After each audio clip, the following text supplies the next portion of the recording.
I got my period, which was like a week late. So I wasn't able to complete, to do my treatment for the day. So Mum and I thought we'd take advantage of it and go down to the marketplace.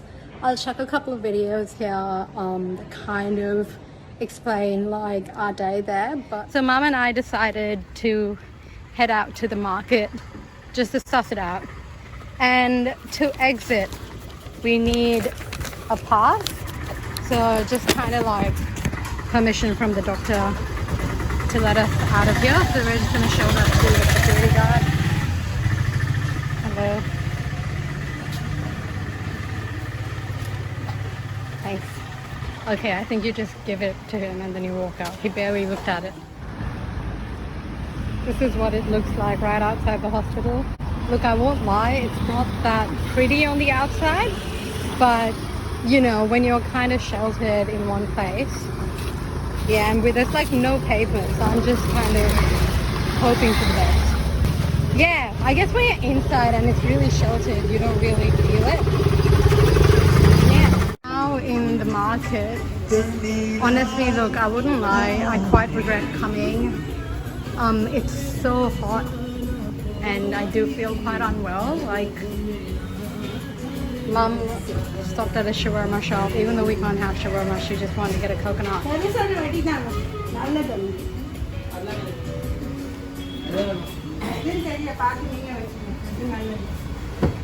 I'll just walk down a little bit. I feel quite unwell, like I just got a really bad headache and I just feel really dizzy, and this guy here making paratha.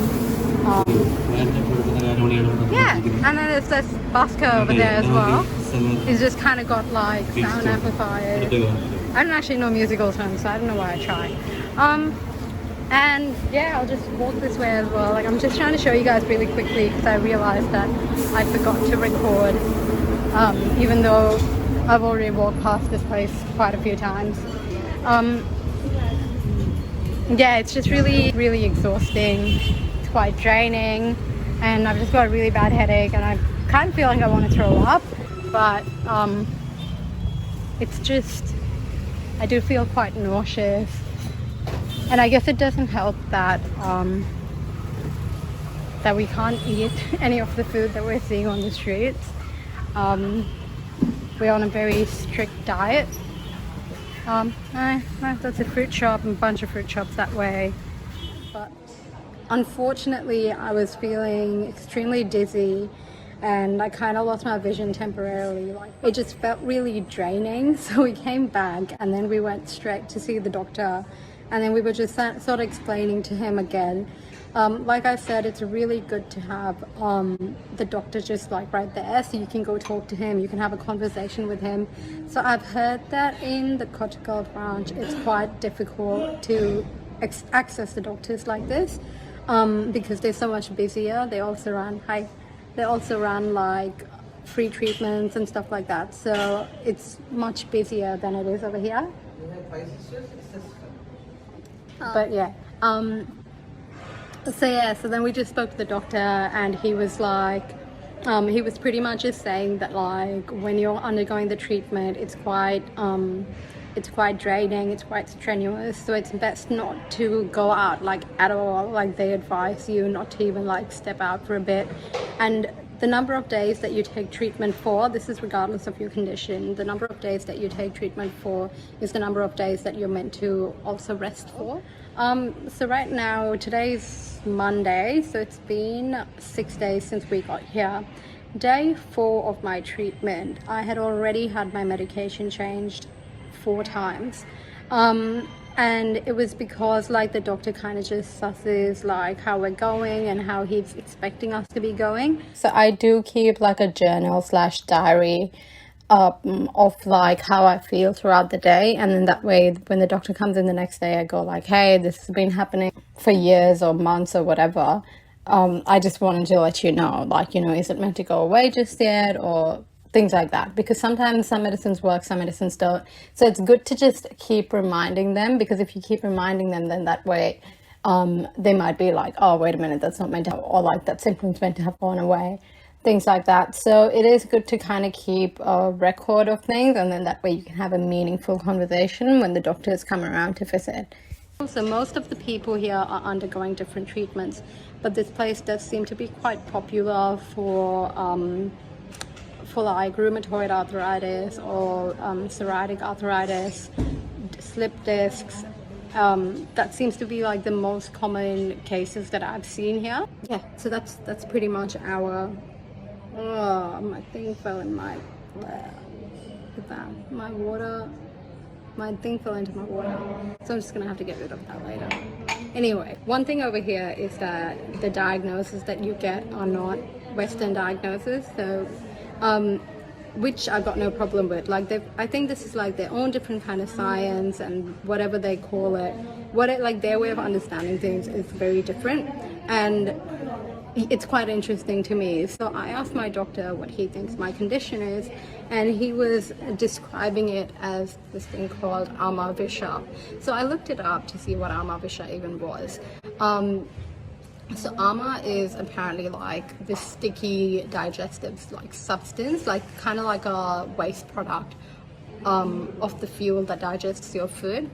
So that is kind of like sticky and it's not good for you. So what happens is sometimes it goes and it just like, if your food doesn't digest properly, or if you don't have enough like good digestive powers, it just kind of like collects up in your digestive tract, and then it kind of overflows, and eventually once it overflows and starts flowing into different parts of your body, you start getting it starts becoming Ama Visha. So now it's more toxic, now it's more reactive, and it's like pretty much it overfloods your digestive tracts, and then it starts affecting like your tissues and pretty much your waste products as well.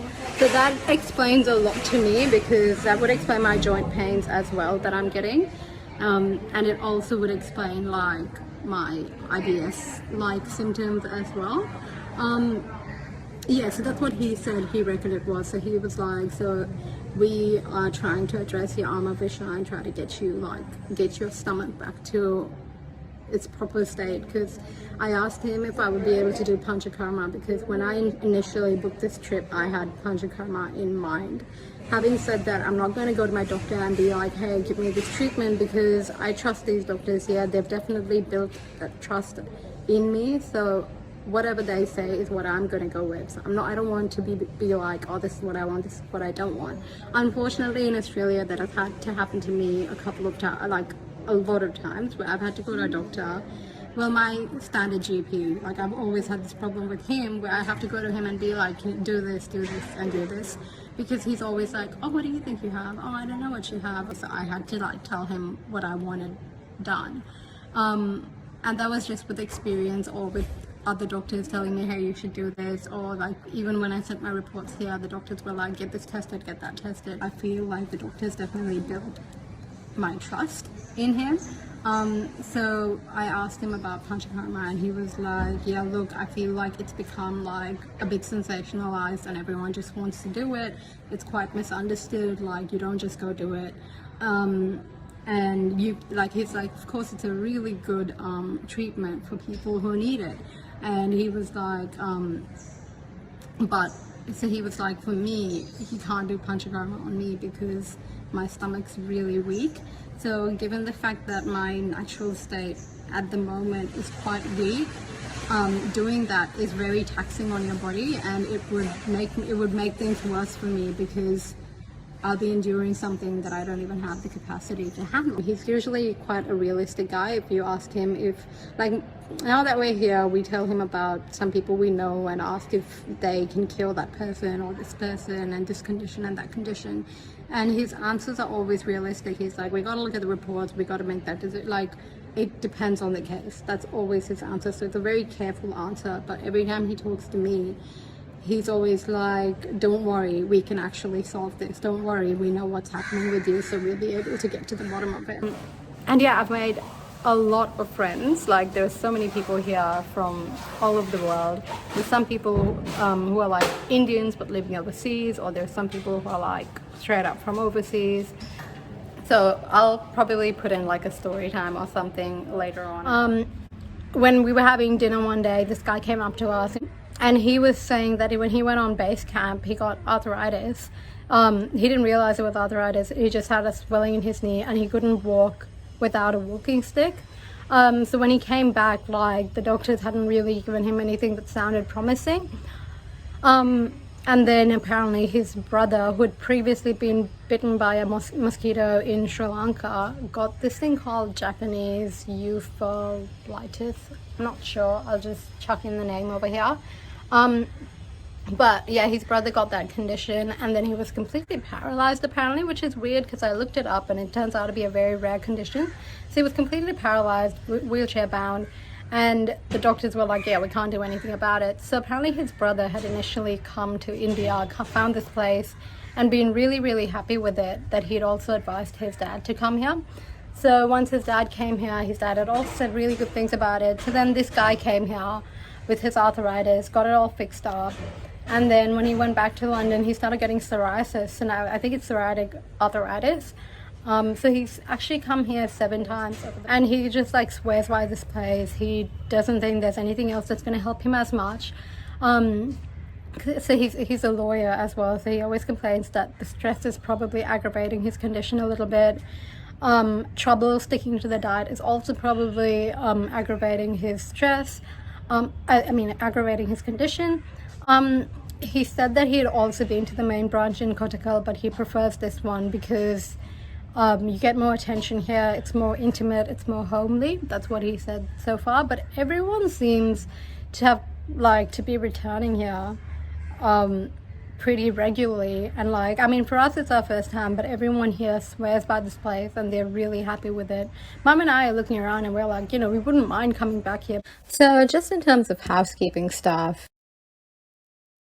between the first and second floor there is a water filter that is placed on the staircase itself, and it's got hot water and normal water. So they do recommend not drinking cold stuff. So a lot of the things that you get in the hospital itself is not cold. I did have a friend who could only have who preferred to have cereal. So she would have cereal and milk, but the milk would always come out lukewarm. So be prepared to not expect anything that was cold. I had this library up here as well. Oh, I didn't realize it's right here. So that's the library. I'll go have a look. I'm not sure if there's going to be anyone inside. Oh, I just want to talk. Oh, it's locked. There's also a medicinal garden / herbal garden in the facility itself. It is quite small, but it is a very nice walk as well. In terms of breakfast, so usually we have breakfast. There's a bit of variety. There's idli, there's pittu, there's upma, and there's also dosa, but the dosa is not the dosa that you're used to having when you go to an Indian shop outside or a family friend's house or something. And this dosa is quite pancakey, so it's not the yummiest. Then you've got lunch. Lunch is usually rice or chapati or both. Usually they serve both on your plate and you can just ask them what you want or don't want. The rice that they have, the grains are not like basmati rice. I don't know what the grain is actually called, but I think they call it Kerala rice. So yeah, and it's that with a few vegetables. So like I said before, it's called the South Indian thali. Then you've got tea time. So tea time, they have something sweet and they have something savory every day. Personally, I haven't been a big fan of the sweets despite being a major sweet tooth.